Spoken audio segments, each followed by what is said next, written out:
Alors, mon activité se nomme une histoire de famille. Ça consiste en une activité qui permet aux élèves de classer les instruments de l'orchestre symphonique selon leur grande famille d'instruments. Selon la progression des savoirs essentiels au primaire, c'est dès la fin de la 4e année du primaire que l'on devrait être capable d'identifier les timbres de chacun des instruments.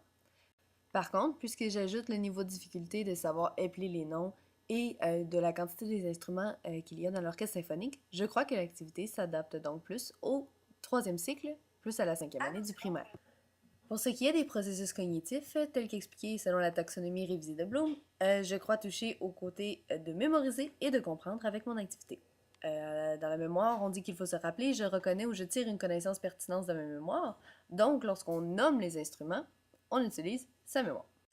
Pour ce qui est du côté comprendre, on nomme qu'il faut comprendre une notion, interpréter, donner des exemples et surtout classifier. Donc, lorsque les élèves placent les images de chaque instrument dans le tableau, ils classifient et donc utilisent cette fonction. Allons-y donc pour le côté un peu plus pratique. Donc, ce que les élèves vont faire. On a ici le tableau où ils vont pouvoir classer les instruments par famille. Les 4 grandes familles, les cordes, les cuivres, les bois et les percussions, tout s'y retrouve.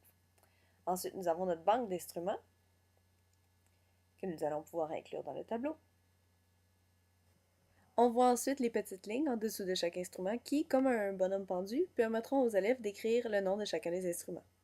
Lorsqu'on clique sur les instruments, il arrive ceci.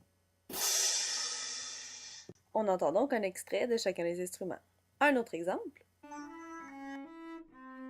On peut arrêter les extraits en cliquant dessus et les réactiver de la même façon. Si l'on veut sélectionner un instrument sans faire partir l'extrait sonore, on n'a simplement qu'à cliquer sur les petites lignes en dessous.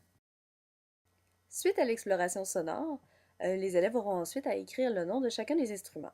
Pour cela, ils peuvent choisir la couleur de leur choix avec le crayon sur le tableau interactif et écrire directement sur les petites lignes installées pour cela.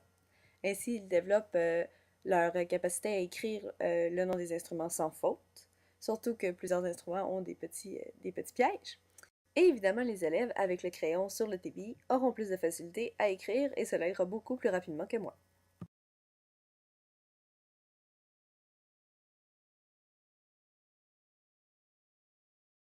Une fois l'écriture du nom de l'instrument terminée, il faut alors déplacer l'instrument dans le tableau. Pour ce faire, si l'on déplace simplement l'instrument, le nom écrit en dessous ne suivra pas.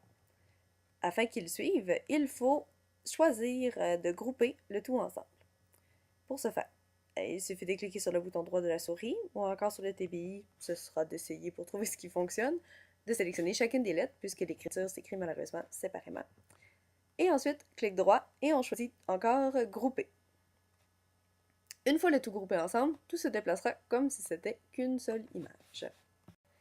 Ensuite, puisque malheureusement je n'ai pas trouvé la façon de glisser l'image directement dans le tableau, il faut en faire une copie qu'on collera à côté du tableau et ensuite on pourra faire le transfert directement.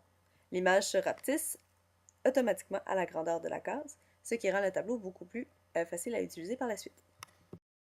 Après coup, il ne reste qu'à appliquer le même concept à tous les autres instruments.